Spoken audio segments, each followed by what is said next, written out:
Vanessa Delia, naturopathe et réflexologue.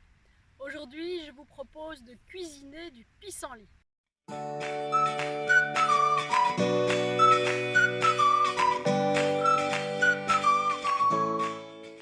Je me trouve dans un champ, l'endroit idéal pour les cueillir, ou alors dans une prairie, mais évitez les bords de chemin parce que sinon vous risquez de vous retrouver avec des pissenlits, avec des déjections des animaux. Donc moi je vais utiliser les feuilles de pissenlit, on va les préparer en salade. Les feuilles de pissenlit sont excellentes d'un point de vue digestif, ce sont des toniques digestives, tout comme la racine d'ailleurs qui se mange également, et aussi les fleurs de pissenlit qui sont plus exactement des inflorescences. On prépare notamment du vin de pissenlit ou de la confiture de pissenlit avec les fleurs. Les feuilles sont plus particulièrement intéressantes pour les reins puisque ce sont des grandes dépuratives au niveau des reins et de tout le système urinaire. Et ici on va les utiliser crues en salade.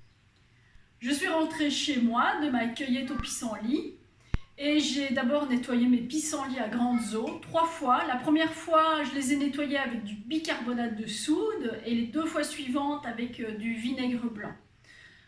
Ensuite, eh bien, je les ai fait sécher, voilà, et maintenant elles sont prêtes à être consommées en salade. Alors ici, je vais les intégrer à un mélange de jeunes pousses de saison, donc ça veut dire nous sommes au printemps. Donc je vais couper une dizaine, plus ou moins pour cette quantité de salade, une dizaine de feuilles de pissenlit, voilà.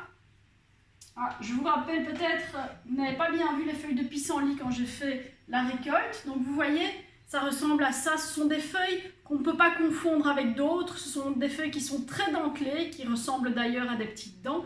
On les appelle, un nom vernaculaire des feuilles de pissenlit, c'est dents de lion.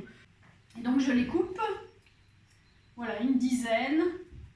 Alors avec cette salade, je vous propose une petite vinaigrette maison avec des aromates de saison.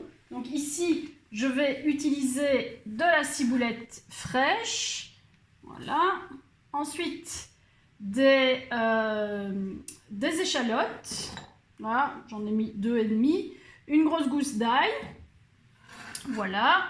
Alors, pour cette quantité-là, je vais mettre une bonne grosse cuillère à café de moutarde, de l'huile d'olive première pression à froid, donc là, vous pouvez y aller, hein.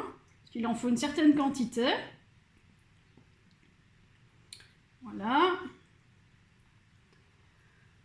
Et du vinaigre de cidre, non pasteurisé bien évidemment. Donc la proportion c'est plus ou moins 1/3 de vinaigre de cidre et 2/3 d'huile d'olive. Et voilà. Et ensuite, on mixe le tout, sel, poivre à la fin. J'ai terminé de mixer la sauce. Donc comme vous voyez, grâce au mixeur, elle est bien liée et bien onctueuse. Et maintenant, je n'ai plus qu'à assaisonner ma salade. Et je vous dis à bientôt pour la prochaine vidéo.